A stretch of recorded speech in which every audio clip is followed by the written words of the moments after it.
என்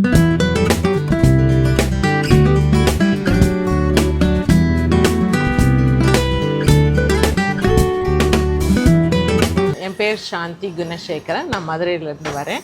நான் இந்த கடைக்கு வரேன். இவங்க மிஸ்ஸஸ் வசந்தி மனோகரன், இவங்க தான் கூட்டி வந்தாங்க. இங்கே அந்த கடையில் இருக்க எல்லா சாரீஸுமே ரொம்ப நல்லாயிருக்கு. கலெக்ஷன்ஸ் ரொம்ப அருமையாக இருக்குது. இங்கே இருக்க ஸ்டாஃப்ஸ் கொஞ்சம் கூட முகம் சுளிக்காமல் ரொம்ப அழகாக எடுத்து கொடுத்தாங்க. அவங்களோட நல்ல இதனால தான் இவ்வளோ கலெக்ட் பண்ண முடிஞ்சிச்சு. ரொம்ப தேங்க்ஸு. ரொம்ப நல்லாயிருக்கு.